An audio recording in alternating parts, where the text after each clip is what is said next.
everyone, welcome to episode 2 of #LadiesSpeak. This is Dosianu and Taylor Scherck.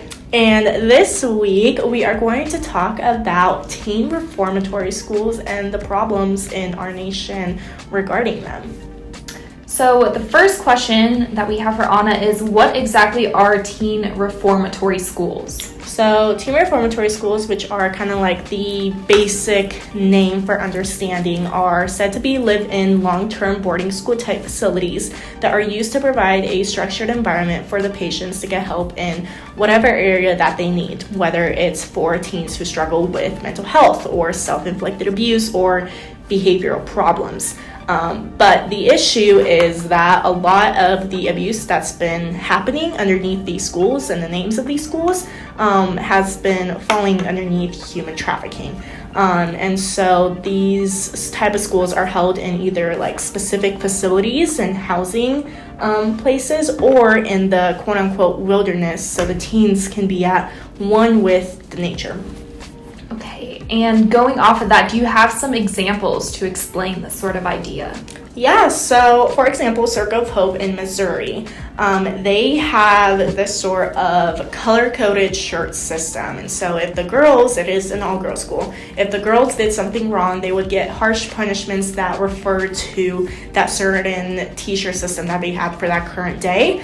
They would be forced to do countless chores at all hours of the night with intense labor, and girls reported having severe UTIs from not being let go to use the bathroom, waterboarded by being sat upon for hours and not being able to breathe or stand up, not being fed, and so many more horrendous things that have been happening. And that's just one example. There's Amanda Householder, who is the daughter of Circle of Hope Branch's leader, and she ended up going on TikTok and explaining all the abuse that she herself endured before she had to escape the school, and it ended up getting over millions of views on TikTok, which is what ended up finally garnering attention from the media and the government to close the school down. There's Kelsey Maddox. There's the Florida Dozier School with they are an all-boys school, and they had slight behavioral problems, and most of the orphans were home there as a way to help their behavior issues. But instead of using helpful behavior, the boys got abused, beaten, and emotionally scarred. Wow. So I'd love for you to go a little more into the causes and where the root of this all starts. So the causes has to do, I think, with the teaching style and the lack of government intervention and awareness from the public. So the head of these programs use harmful, negative incentives and illegally forced labor in order to get a response for the teens to do whatever work they have. A little incentive has seemed to be good in certain aspects, but exaggerated abusive forms are very harmful. Actually, in 2010, the National Research Council released a incentives and test-based accountability, which is a report that's been edited by Michael Hout and Stuart Elliott. But this reviewed the research on incentives, whether negative incentives such as threats had any positive effects. And they found that these policies didn't produce any improvements in student achievement.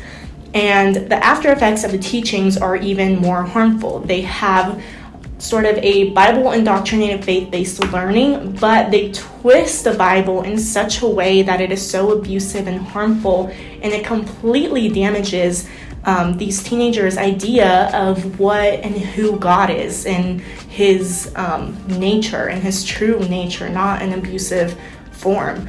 And so there's no doubt that the girls and boys that are attending these schools don't experience severe trauma regarding their experiences, and trauma, especially in kids and teenagers, can have long-lasting implications on their health and ability to communicate socially and interact with others later in life.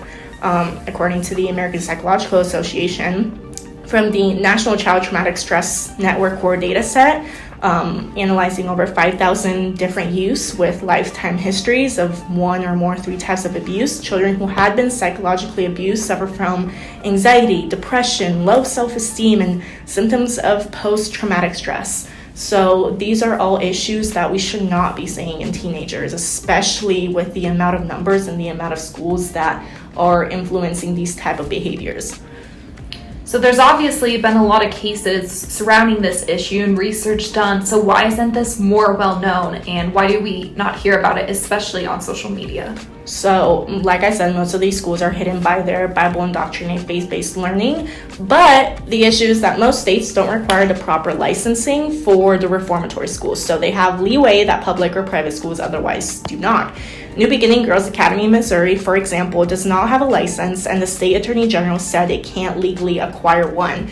This causes the boards of education held in those states like Missouri and Arkansas, Kansas, Mississippi to not be able to regulate or monitor these schools. The Department of Social Services even stated that these schools are not under their hold and are only able to investigate allegations of neglect or abuse if contacted by law enforcement.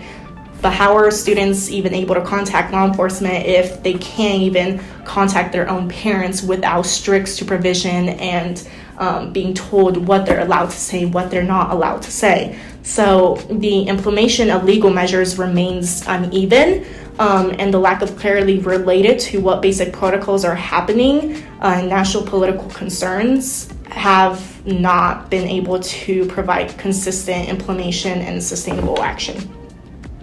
So I know there's a lot of people that are listening right now who have probably never heard of this issue before and are kind of getting fired up about what they can do. So what are some solutions to this, especially from a Christian standpoint? So there are solutions on 3 different levels, I think. And if you guys have any other ideas, please feel free to comment or even DM us directly. But Paris Hilton, for example, who is a very well-endowed influencer in our society, but she herself attended one of the teen reformatory schools in Utah, and it was more like the wilderness-based one, but she herself endured a lot of abuse and ended up speaking out to Congress regarding these type of schools. And so she kind of started a lot of social media movements.